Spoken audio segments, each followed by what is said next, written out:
David, would you just kind of want to start out with like maybe what was going through your mind in the weeks or months that whatever it was that made you want to go to the Jan 6 rally?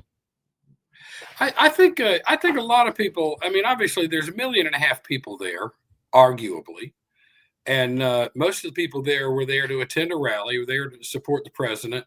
I think most of us had concerns about the 2020 election, particularly in certain swing states. And I think most of us felt like the courts didn't really address those concerns. Not hearing the case, not bringing the case up to be argued at all, is fundamentally different than hearing a case and ruling against you. And I think it felt to a lot of people like the whole thing was just kind of being bums rushed to completion when there were some serious questions. I know Trump felt that way. And so, they called the rally for January 6th. And I think everybody had the idea that like, this is it. If it doesn't get, if we don't turn the tide at this point in time, then it's done. And so Trump sort of put out the all points bulletin for people to come to DC. So I jumped in the truck and drove up there. My neighbor and I jumped in the truck and drove up there. That was it. That was as much planning as we put into it. Right on. So you went as Trump supporters, not necessarily like citizen journalists or anything like that. No, we were Trump supporters. I'm a lawyer. My neighbor has a construction company. He and I have always liked to talk politics and are both Trump supporters. And he was like, I'm thinking about going up. Are you thinking about going up? Yeah, I'm thinking about it. What about you? He said, well, we could ride up together. So that was it. Right on. Did you guys go to the Ellipse, or were you part of the first group to arrive at the Capitol? We got to the to the mall near the monument very, very early in the morning, probably about 6:30, and just walked around a little bit, sightseeing, right, chatting. Walked down to the Capitol, had a look at it. That was when I noticed that there was a fence sort of arcing along the west lawn, about 80 yards off of the terrace. And it was a temporary fence. It had signs on it that said restricted area. We were like, okay. Then we turned around, we went back down to the Ellipse. Trump was supposed to start speaking, I think, at about 10 o'clock. He wound up starting at about 11:01, and we stayed until he was completely done speaking. He spoke until 1:11 p.m. and we were there sort of between the Ellipse and the Washington Monument. We couldn't get all the way into the Ellipse, but we were sort of there until he concluded his remarks. Then you headed towards the Capitol, I'm assuming. Yeah, we turned around and walked. I mean, and people turned around and started toward the Capitol. I think the media would like everybody to believe that everybody turned around and lit their torches and grabbed their pitchfork and stormed down the mall toward the Capitol. It was more like a bunch of tourists meandering along the mall and the sidewalks and things like that. I mean, that was about all there was to it. Right. And so we walked down there, and when we got down there, both of us noticed that temporary fence was now removed. And so, I mean, I don't know, the Capitol is a long way from the Ellipse, I'd say about 1.5 miles, 1.3 miles, give or take. And so I don't really know how long it took us to walk down there. I mean, we weren't walking at any brisk stride. We were just kind of meandering with the crowd, talking to people, looking around. And when we got close to the west lawn of the Capitol again, we both noticed that barrier was gone. I said something to my neighbor Chad and said, look, man, they pulled that barrier. And when I say it was gone, it was gone. It wasn't trampled down. Right. There were no poles. There were no signs. There were no signs laying around on the ground. There was no fencing laying around on the ground. It was gone. Now, subsequently, I've seen some video of some guys pulling it up, and eventually it gets rolled up and like stored off to the side, which is kind of weird. Most rioters don't actually store a fence when they take it down. But But then that was gone. So then we went up to the West Lawn. When we arrived at the West Lawn, it was mostly people singing, chanting, standing around protesting. It was pretty peaceful, pretty cheerful. At that point, is that when the action, if you will, started happening, or were you very close to a lot of those encounters? There was a point at which a flashbang landed pretty close to me, like out of the clear blue, and we were both shocked. I was shocked. I didn't necessarily think that the Capitol Police had been the one that deployed it, because there's always people that want to disrupt Trump rallies. People say, was Antifa at the Capitol on January 6th? If they weren't, that's the first Trump rally they ever missed. I mean, Antifa comes to every Trump event there ever was. Right. And so this thing lands, and we're like, okay, somebody throw something. Was it the Capitol Police? We didn't know. A few minutes subsequent to that, pepper grenade, orange mist kind of thing landed about 12 feet away from us. The way the wind was blowing, it carried it to where we were. So we got a face full of that. And that was when I can tell you, most of the crowd at that juncture was just shocked. I mean, just like, why are they people were saying, why are they doing this? People were yelling at them like, why are you doing this?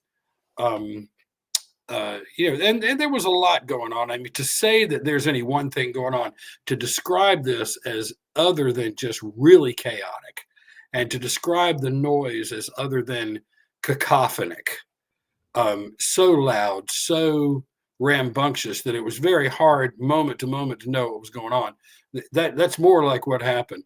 So at that point, after the pepper ball, whatever they call it, pepper grenade, whatever they call them, after that happened, we just moved to the left to just get away from all this, where all this was happening. We moved to the left. We saw a bunch of people walking up the steps, freely walking up the steps. So we walked up the steps. We got to the terrace at the top of the steps, and people are kind of standing around, looking around. Up on the terrace, we're actually sort of north and behind the Capitol Police that are in the center of the terrace, in the center west side. And so we noticed them kind of pull the barriers back, and the Capitol Police and the protesters just kind of walking toward the Capitol. And we watched that. There were some other Capitol Police that were on the Senate stoop. And all of these locations like Terrace and West Side and Senate Stoop, I've learned all of this after the fact. At the time, I knew I was on one side of the Capitol. That's what I knew, Right. I knew it was the Capitol building. I mean, a lot of people called it the White House that day, which shows you, how much planning went into this. But Right. I at least knew it wasn't the White House. And so we stood around the Senate wing doors. I now know the name of them are the Senate wing doors. Were open. There was a ramp leading up to them, and people were filing up the ramp going in. Chad went over to the Capitol policemen that were on the Senate stoop and said, hey, can we go in? And they said, and the guy said, I don't know, can you? And so Chad walked over. So we talked about it a little bit more, and we decided that we were, that we came to protest, and we came to make our grievance known by our presence, which is typically how a demonstration or protest works, is your presence speaks for you. And we decided we were curious as to what might be going on inside. We were curious to see whether, Trump had said he was going to go down there. Is Trump inside? Is there anything going on inside? And we talked about it. We said, if there's something going on inside right now, do we want to miss it? We want to get back and find out that we missed something. Right. And so we were like, okay, let's go in and take a look. So we walked up the ramp, went inside. There was a civilian. He wasn't a policeman. There was a civilian there waving people in. And we went in that door. We took a right. We walked down the hall to the statutory hall. Then we kept going straight, walked down a hall to the rotunda. We hung out in the rotunda for a little bit. At this point, the Capitol's really filling up. Like people are really pouring in. And so we started saying, how are we going to get out of here? So we decided we might be able to exit down through the visitor center. So we went down there. Okay, well, no exit. Down there, we ran into some Capitol policemen. They said, need you to leave, need you to go. And so we were like, yeah, okay, that's what we're trying to do, actually. You can tell us how to get out of there, be nice. Then we went back to the visitor center. Then we went down toward the house end, the south end of the Capitol people. A lot of people may not realize the Capitol is aligned north-south, okay, with the front door is like the east door and the back door is like the west door. And the Senate wing is the northern chamber and the House wing is the southern chamber. And then the big rotunda is in the middle. Okay, this is also all stuff I've learned subsequent to January 6th, just studying, reading about the cases, reading about my own case. Right. Trying to figure out, trying to do what everybody's been trying to do. I think every honest person, I think, has been trying to figure out what actually happened on January 6th. Right. And so, we went toward the house, and we came back to the rotunda. Like third time back in the rotunda. And then this time we said, well, let's just go back the way we came. So we just kind of fought the crowd and got pretty close to the Senate wing door. But so many people were streaming through the Senate wing door, we could not go out that door. And so somebody outside the window, and the window had been broken, obviously been broken by somebody who broke it. And somebody was outside the window and reached a hand through it and said, here, you want to come out the window? You can see I was trying to get out.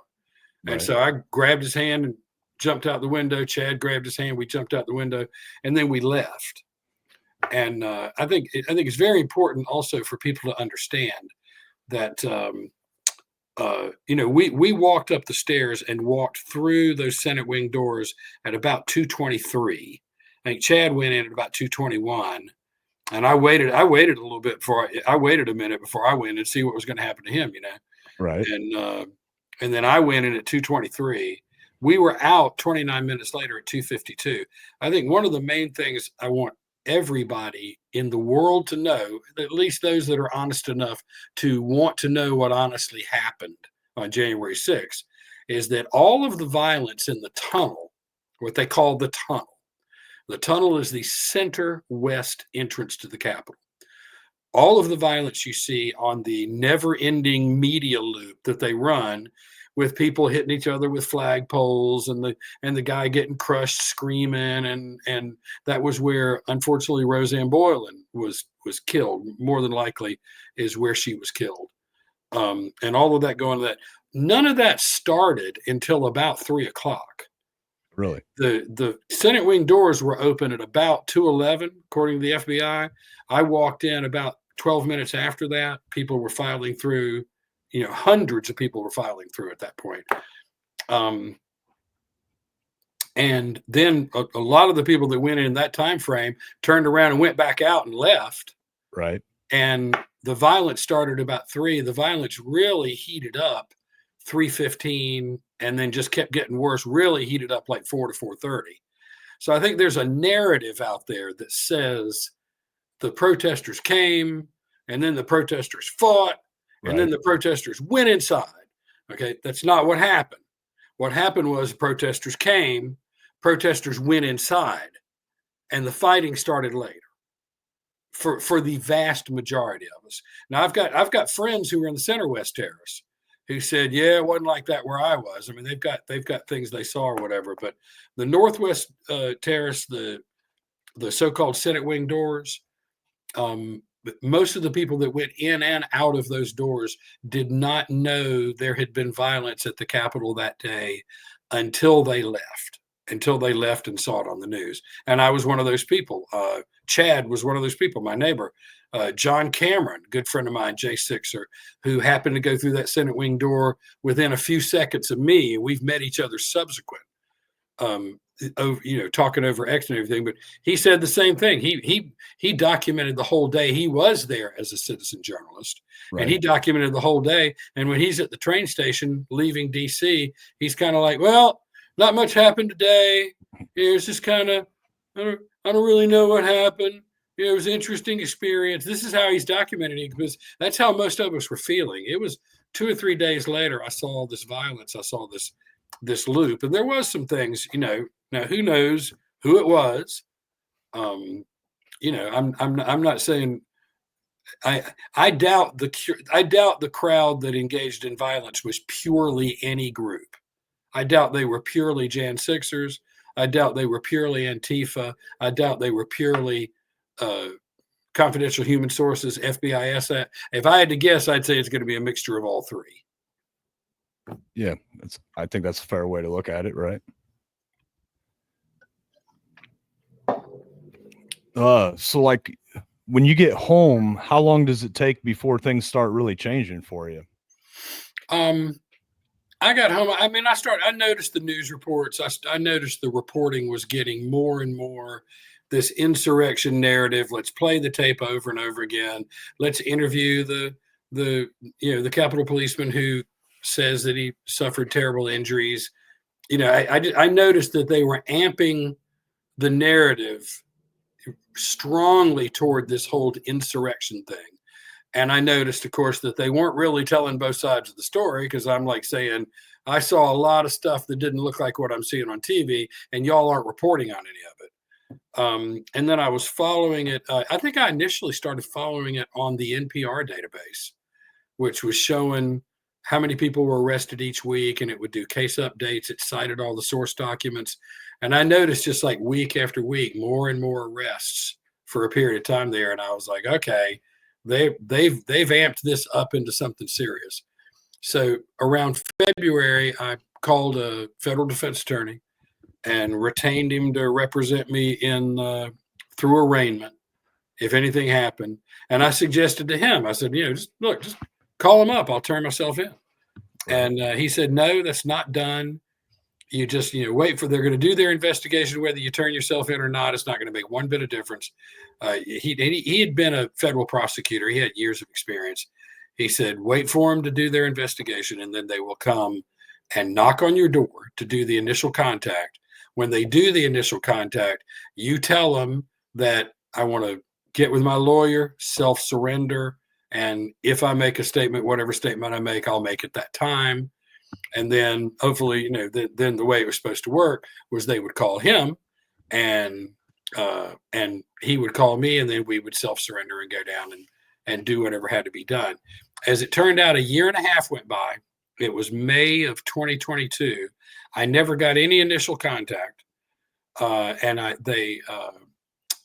bunch of SUVs followed me to work. Now, I worked in a very high-profile law firm. I worked in a household name law firm in my city, like commercials all the time, the 800 number stuff, all of that. And so, and it's a large firm, a lot of lawyers. I was in the main office, and I think they wanted to follow me to work and bust me at work for the maximum impact of it, for the sensationalism of it. As it turned out, I happened to turn into a Target parking lot to go in and get some coffee at the coffee shop there in the Target. And I guess they thought, who knows, maybe he's seen us or whatever. And so they decided to rush me then. So I'm walking across the parking lot, talking on the phone, doing my thing. And all of a sudden I'm surrounded by, a dozen vehicles, 24 guys, give or take. I mean, I didn't stop to count them, but it was a bunch of people, local law enforcement, the local fire chief was in on it. Like, jeez. Why? What was I going to do? Take out my Bic and light up the asphalt? I mean, okay. So then they arrested me. They showed me the warrant. I immediately recognized the charges, that what they call the standard 4, which is the entering and remaining, the picketing and parading, the disorderly conduct at the Capitol, disorderly conduct in a restricted area. It's 2 Class A misdemeanors, 2 Class B misdemeanors. And I immediately recognized them, because that's really the starter pack for every Jan 6er. You're going to get those 4, plus they're going to tack on 99% of the time. So I recognized the starter pack, and so I just said, yeah, okay. Don't have a lot to say. I've got a lawyer. Like, like give him a call and get him here. And they put me in the back of the car, took me downtown to the federal marshal's office. And then I sat there, and something kind of interesting there. Like, I'm there, all the lawyers arrived, including mine. My neighbor Chad's there, his lawyers are there, judge is there, clerk's there, recorders there, everybody's there. Right. And they don't convene. I mean, they just like don't convene. We sit and sit and sit. Federal marshals were starting to say, I don't understand why they won't convene. Everybody's here. And then the local newspaper reporter showed up, sat down in the gallery, and then they convened, which told me like somebody called this guy. And I found out later he was actually out of town. He was in a location out of town. Somebody called him. He jumped in his car and flew down to the courthouse. So then they granted me a recognizance bond. Same thing for my neighbor.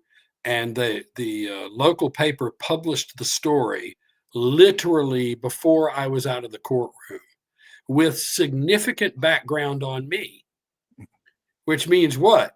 Somebody tipped this guy. Somebody tipped this guy well in advance where he could either do his own homework or somebody tipped him and just gave him his homework. Right. But so they had the whole story on me. I was an injury guy, specialized in motorcycle accidents, and specialized in a lot of good injury law, but definitely liked my bikers, worked with my bikers, and they knew that. They knew all about it. They knew where I'd been to law school. They knew when I was admitted to the bar. They knew the whole story. I was like, wow. I left that courthouse, went next door to the probation office because they supervise you when you're out on recognizance bond, and checked in with them. And she had already read the story before I got out of the courthouse and got to her office. Jeez. And I was like, what? And so eventually, it took me a while, but made my way home, and told my family what was going on. Everybody's pretty shook up, obviously, right. Very, very shook up. And the couple of other city newspapers here in South Carolina also went with the story. TV stations all went with the story. For 4 misdemeanors. Yeah, right. I talked with someone earlier today, and they brought up a fact to their story that they had never once been reached out by a big media for their side of the story. Is that also your experience, or have newspapers and stuff tried to get your version? There was one reporter in Columbia, South Carolina, that reached out to me. Right on. And then recently, TV station in Columbia, on the anniversary of Jan 6, they wanted to interview a Jan 6er. They couldn't find somebody. I made them promise they'd be objective. And of course they weren't. They made me look as bad as possible. Right. But I shouldn't have done that one. Diamond and Silk reached out to me. I did the Diamond and Silk show, and then you've reached out to me. But no, the local newspaper guys, and they didn't ask me for comment. Why would they need my comment? They can just write a story. The story they've already decided what they want the story to say. Right. You would think they would at least look at it as an opportunity to get you to self-incriminate yourself. But if they even know what that is. Well, that's true. I hear you. Yeah. That's kind of, that's a lot of syllables for your average reporter these days. Right on. So you get back, your family's aware of the situation now. Then I imagine your employer probably finds out and probably isn't too thrilled with that. He saw the online story and fired me before I was out of the courthouse. Oh, shoot. And I'd been at that firm for 10 years. Jeez. Loyal service. And they dropped me like a hot rock. Man. Then how long after that? You lost your lawyer's license, right, due to this, or is that incorrect? Yeah, I was arrested on May 20th, and it seems like the Office of Disciplinary Counsel, the ODC, filed a petition to interim suspend the license on maybe the 23rd, and I consented to the suspension. I didn't consent to any of the allegations, But I just said, I won't fight you on the suspension. Go ahead and put it on interim suspension. Because I thought, I'm the one who brought this down on me. It's not the bar's fault. It's not anybody else's fault. It's me. So, I rather than put anybody in a position to have to argue this and make one side or the other mad, best thing for me to do is just roll with that punch. So I went ahead and consented to the suspension, and I'm still on a consensual interim suspension this 2.5 years later. Are you hopeful to get that changed, or are you just kind of done with it at this point? I'm a naturally optimistic guy, despite myself. I mean, sometimes I look in the mirror and ask myself why, but no, I'm hopeful. Right on. So, South Carolina's got a good bar. I'm hopeful. Now, the bar is obviously not bound by this pardon. Trump did pardon me, but the bar is not bound by it. So I don't know. I mean, I don't know what those guys will do. I mean, I can tell you, before I was a lawyer, I would never try to predict what a court and a judge would do. And then after practicing for 10 years, I really don't try to predict what courts and judges will do. So, but I'm a hopeful guy. I'm an optimistic guy. So I think it'll probably turn around. If not, I don't know. Right. I'll get John Taffer to show me how to build a bar or something, try a different kind of bar. Yeah, there you go. I get it. Outside of so you already kind of explained a little bit that the pardon doesn't help you with your law license. You already served your jail time and paid your fines. So did you get real excited when you heard that you got pardoned? Does it really help you? Well, no. Well, yeah. Obviously, it would have been nice to have been pardoned before I went to prison. Right. Yeah, I got 21 days in prison. Ultimately, I appeared before Judge Beryl Howell. She gave me 21 days incarceration, 90 days ankle monitored home confinement. And I'll tell you the truth, between those two, I'm not sure which one was worse. That might sound crazy, but man, home confinement is way worse than you think it is. Yeah. And the ankle monitor hurts your ankle. A lot of people don't realize that thing's painful, and you can't take it off. It's like having this achy thing on your ankle and you can't remove it. But I got 90 days home confinement, 21 days incarceration, about $3,000 in fines, and 3 years probation. The reason the 3 years probation I thought was kind of long, right? Considering I was doing all the other stuff. But I think the 3 years probation, I think Judge Howell put that on there precisely to keep me from being able to get my license back. Because typically when an attorney is on probation, they can't get their license out of suspension.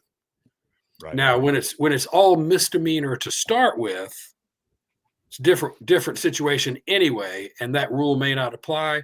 But I never have found out. But it was nice. It was nice when he pardoned me because I'm off probation. Probation officer called. My probation officer was a guy here in South Carolina. He was very professional the whole time. No complaints about that guy. Right. And he called up and said, "Well, case is closed." I said, "Well, okay, I guess that's a good thing." So probation's over. Right on. And then, like I said, the rest of the time, I do court bonds. So that's sort of an indirect way that I can help the legal profession, an indirect way that I can help clients. And, I don't know how well you know your Bible, but you might remember David wanted to build the temple and God wouldn't let him. So David stored up materials so that Solomon could build it. Right. That's kind of how I feel right now. I can't build the temple, but at least I can do something positive. Yeah. Toward that. So, yeah. How do you feel this has affected your personal life in terms of relationships? I've lost some family over it. I've lost some friends over it. The ones in the friend category that disappeared when all this happened, that it's sad and it's painful. It's also good information. Right. In life, somebody told me years ago, when you get to the end of your life, you'll be able to count your true friends on one hand. Right on. And going through this J6 experience reiterated that. And it also reiterates how precious the ones on that one hand are. So my true friends, you know, more valuable than ever. All of the casual acquaintances, well, good to know. Right. And then I'm very very fortunate to have married the right girl. I know Jan Sixers. I know one of my Jan Sixer friends that I've talked to, on the phone quite a bit. He lost his wife on this, and he's still grieving it terribly. I talked to I was on Diamond and Silk with another Jan Sixer who lost her husband over it. Her husband actually was attached to the FBI, and they told him you either have to choose between staying married or keeping your career. He chose his career over his wife. Right. And I told her, I was like, that's good information. Better Yeah. you found out this way than some other way. Right. I don't particularly call a guy like that a man. That's not what men do. Right. But no, I married the right girl. My kids, I think it's great. Yeah, Right it's on. great. Dad's going to prison. Yeah, Dad's back. Yeah, your kids, Yeah. kids are pretty resilient. Right.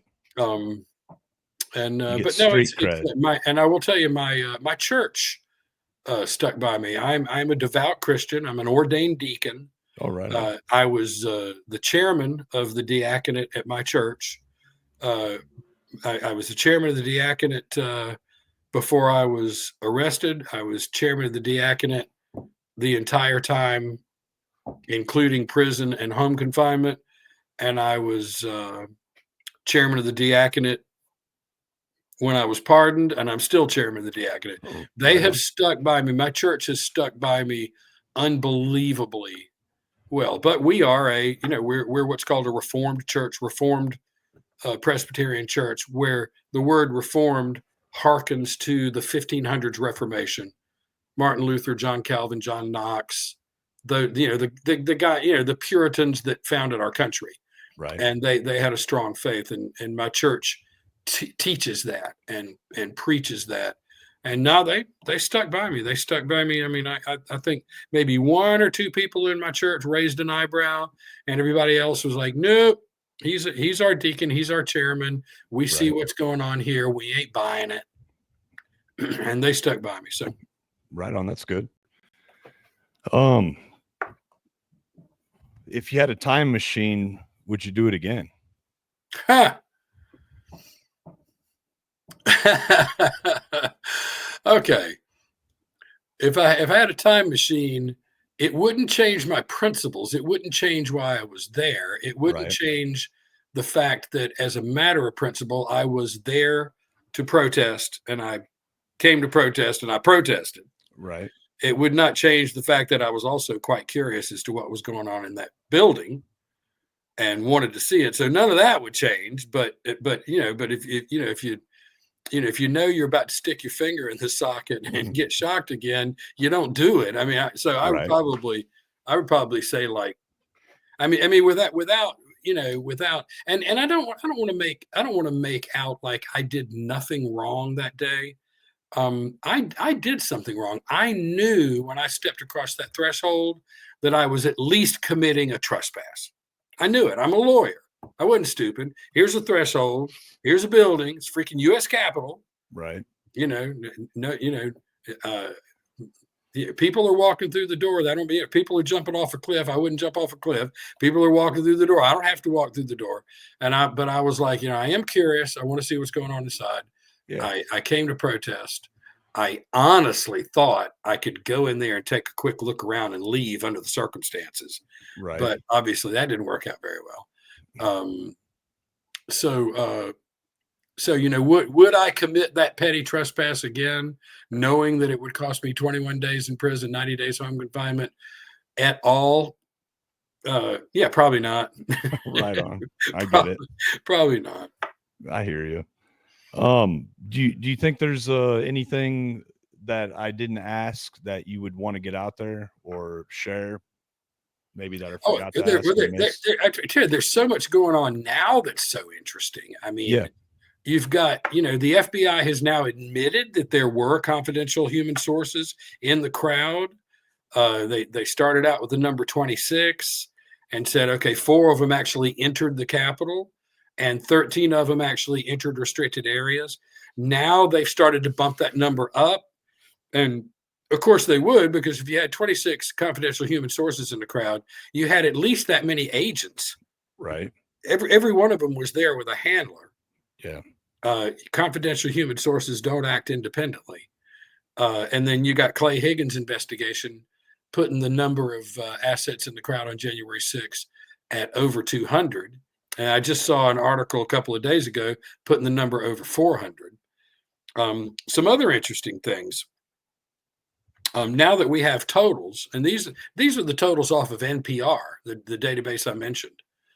It says, if I can recite it from memory, 1,575 people are arrested. Of that 1,575, 418 were alleged to have committed any kind of violence. Any kind of violence. I mean, the severe stuff down to simply that policeman grabbed my scarf and I yanked it back away from me. And that person was getting charged with, you know who I'm talking about, the grandma that yanked her scarf back and they charged her with assault on a federal officer. So 418 out of 1,575 comes to 27%. And I call it the 27% insurrection. And I think, and these are just numbers. I mean, I don't care if you're liberal or conservative, or if you love Trump or if you hate Trump. 27% does not make an insurrection. Right. 27% of the people are not violent. Besides that, 1,008 people were sent to prison for a median sentence of 6 months. The median sentence of this roughly 1,000 people sent to prison was 6 months. And yet, if you take the 418 violent people compared to the 1,008 people that went to prison, the violent people aren't even half of the people that went to prison. Right. It's like 41% of the people that went to prison. These numbers tell their own story. I mean, I'm very interested. Everybody at DOJ has been fired. My prosecutor was fired. Her boss was fired. The director of the DOJ, Merrick Garland, got pushed out. The assistant director was fired like on January 21st, I think. Right. I think pretty much everybody in the chain of command, from my prosecutor all the way to Garland, has been fired. Okay. And it's not because they did everything right. Okay. Right. I mean, it's not because they were playing by the rules. Okay. And then you look over in the FBI. I don't know about my particular FBI agent yet. I've heard through the grapevine that he may have a problem. I didn't really get much of an indication from him one way or another. I think he seemed pretty objective most of the time. But the FBI is in serious trouble. I mean, thousands of termination letters are going out. Right. These kinds of things don't happen for no reason. And then here's another statistic that it's just a hard fact that I think anybody can wrap their head around and start to see that there's really a deep alternative side to the insurrection narrative. And that is that of 13,000 special agents, 5,000 were dedicated to January 6th. Okay. That's a big chunk of people. Yeah. Okay. And that 5,000 agents, these are agents now, 13,000 right. agents, 5,000 assigned to January 6th. 5,000 agents affected 1,575 arrests in a period of 4 years. That's each agent of the 5,000. If you divvy it up evenly, each agent got 1/3 of one arrest. So, besides, it's like, what's going on there? I mean, right. Elon, you want to look at some government inefficiency? Look at the guys that came after us. They're averaging 1/3 arrest apiece over a 4-year period. Jeez. What is that? And the people that insist. I guess there's one other thing I would say that I run into. I do a lot of spaces with some Right of on. my J6 friends, and I hear the liberals will come on, the sedition hunters guys will come on, the hard left wokies will come on, and and Trump lied. He lied to you, and you stupid people believed his lies. Okay, let's just assume for a second that Trump just lied through his teeth. Let's Right. just assume there's absolutely no reason to have any doubts about the 2020 election, which everybody virtually does, but let's pretend like we don't. Okay. The bottom line is you don't have to be correct to enjoy the protections of the First Amendment when you're engaged in political protest.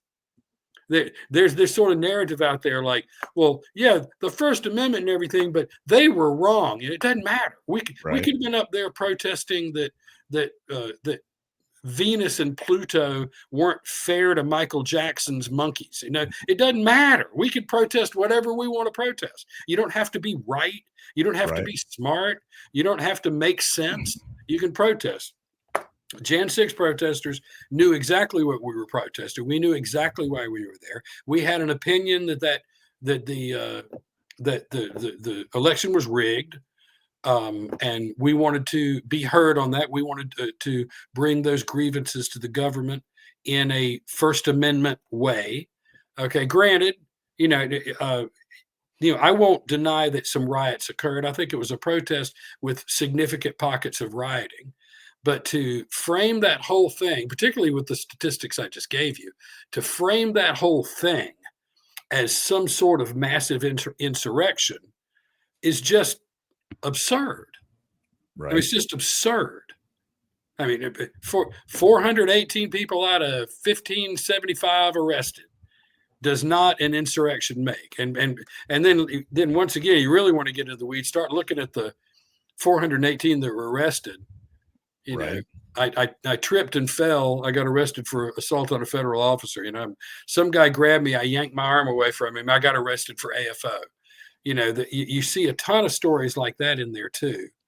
So, and then, like I say, don't even get me started on the abuses of due process. I mean, they completely ignored the Brady rule. In my case, I was trying to get stuff, just like, no, you can't have it. We know there were 14,000 hours of video, and of 1,575 J6ers charged, not one of us had access to it. Not one of us. Right. Okay. That is a direct violation of Brady. They had the tapes. They picked the tapes they liked. They played those. All that fighting in the tunnel, Yeah. they played that at my sentencing as though I had something to do with it. And I'm just sitting there going like, what? How is this even relevant? I didn't even see this. Right. And then subsequent to that, I found out that it occurred after I had already left. Right. But they used that narrative. They used the media narrative. No changes of venue. They gave no Jan 6er got a change of venue. We all had to be tried, in DC or attached to DC, via Zoom or maybe in another courtroom. But it was all DC controlled. They would not grant they did not grant one change of venue. I've heard people say, well, changes of venue are very rare. Okay, yeah, but they're not 0 in 1575 rare. Right. Okay. They're not even that rare, truth be told. But there's so much other stuff. The fact, look at Washington, D.C. You have 13 U.S. District Court judges in Washington, D.C. This is a town where nobody agrees on anything. Yet, 13 D.C. district judges, plus all of the lawyers at DOJ, all agreed that 1512 obstruction somehow applied to Jan 6ers. Right. Now, 1512 obstruction was an Enron law. It was Sarbanes-Oxley, passed in the wake of Enron, where people were supposedly shredding documents, counterfeiting documents. Obstruction, 1512 obstruction, has to do with falsifying documents, counterfeiting documents, hiding documents, shredding documents, burning documents, what have you. It has nothing to do with disrupting a proceeding. Walking into a proceeding and going, boo, y'all stink. We hate you. Okay. That is not counterfeiting a document that's going to be in federal evidence. Yeah. And yet, all of these top brain lawyers, all of these Ivy League educated guys, judges and lawyers, all went along with this gross misapplication. And then the Supreme Court had to come along and go, yeah, no, you're not going to do this. Right. And they did it 350 times collectively. How do you do that? I mean, a freshman poli-sci student would catch that distinction. Right on. Much less an experienced federal judge. And yet Right. they were all like, oh yeah, going into a room and making noise, yes sirree, that's obstruction, yes sirree. You know, and the media happily plays along, oh yes, they've been charged with obstruction. Right. Parrot. It's ridiculous. So these are the things, anybody watching your podcast who is truly trying to figure out what went on January 6th, I don't have the answers, but I've got some questions that need to be answered by whoever says, I know what went on January 6th. Right on. Since you're a numbers guy, I assume you're a numbers guy. Have you ever compared how many Antifa and BLM people were arrested during the Summer of Love, all those protests versus J6? You ever compared those? The hypocrisy is astounding. I mean, what they got away with during the Summer of Love, and you know, Kamala out there raising bail for them, and charges dropped right and left. I mean, you had what 21 officers killed that summer, federal buildings burned to the ground, had all taken over an entire section of the city for months, and it's the Summer of Love, and then the Jan 6ers show up, and occupy the building. It's an Occupy style protest. And I think most of us saw it as an Occupy style protest. And,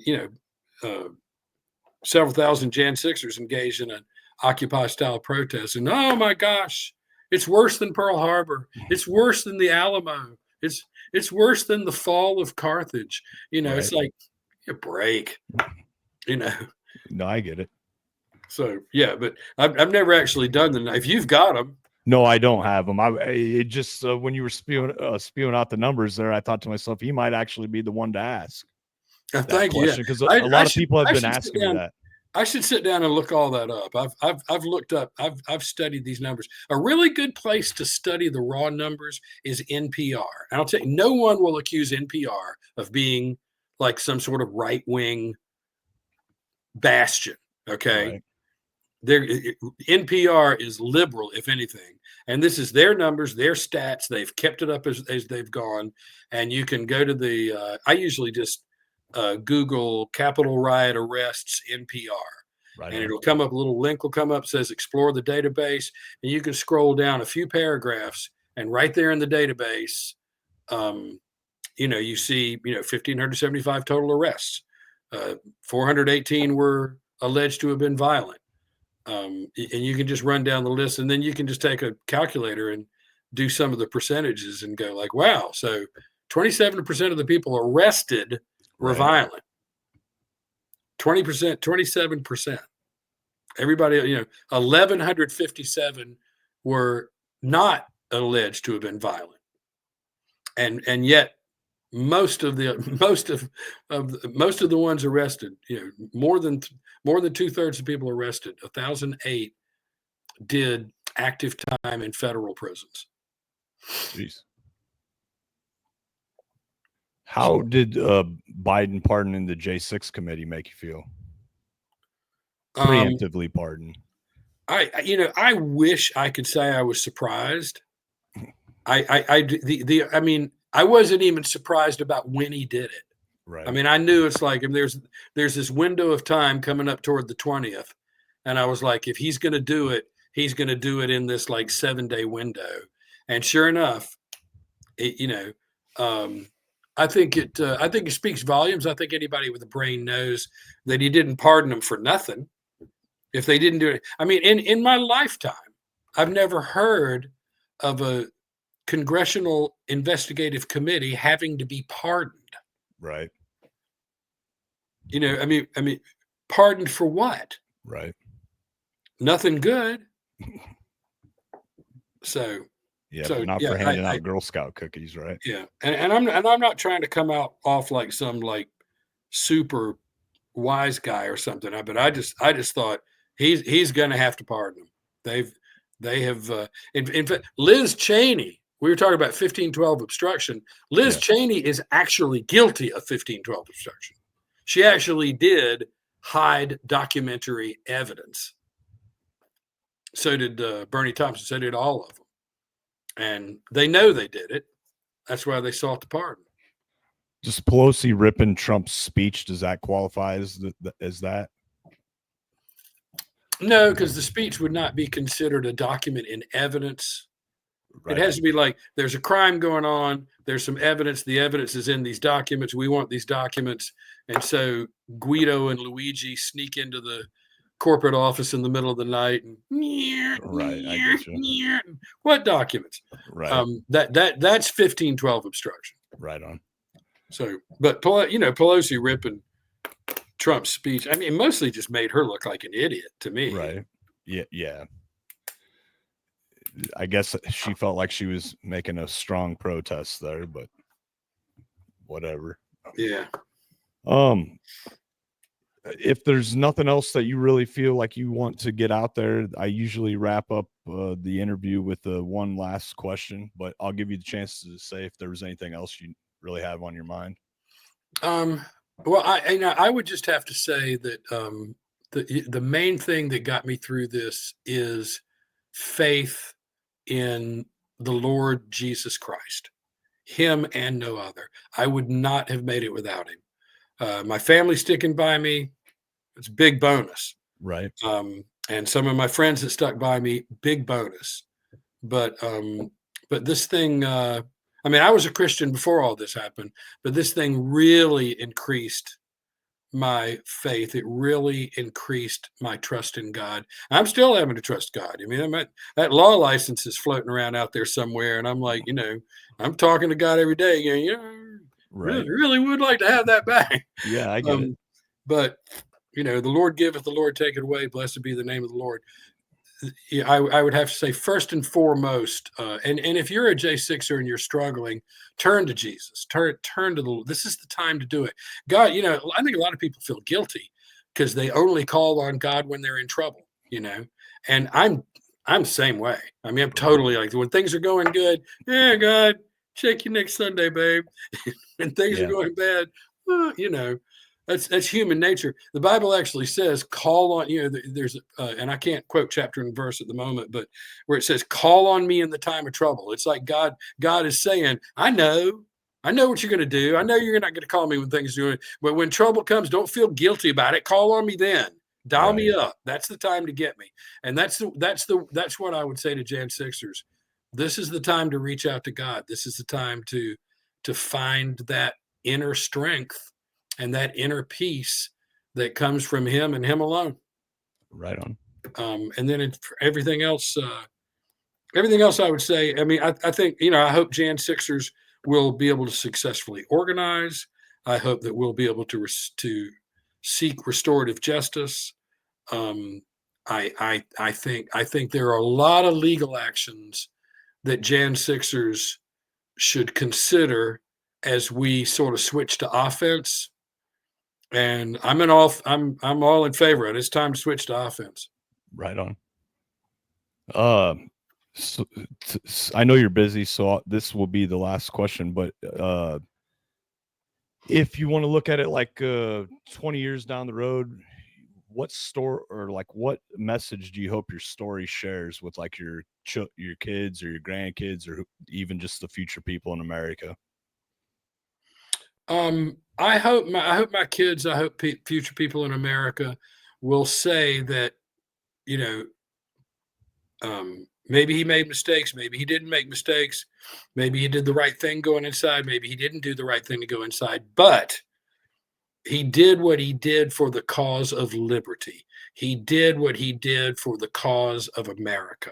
He did what he did because he believes in this country and believes in the destiny of this country to be a beacon of light, of freedom and hope to the human race. And that's why I did it. I felt like I felt like protest was in order, and I protested. Now, get down the road, maybe who knows? Maybe find out I was completely wrong, or maybe find out, um, maybe find out who knows what. But my motive, my heart on January 6th was to engage in a protest because I believed this country was being hijacked, and I believed that good men and good women had to stand up and say something. And so I did that. And I think my kids know that about me. I think the people that don't like me know that about me. Right on. Just they don't want to accept that side as their reality, more or less, right? Well, they don't want to admit that I could, possibly like have had any decent motives. So no, I get it.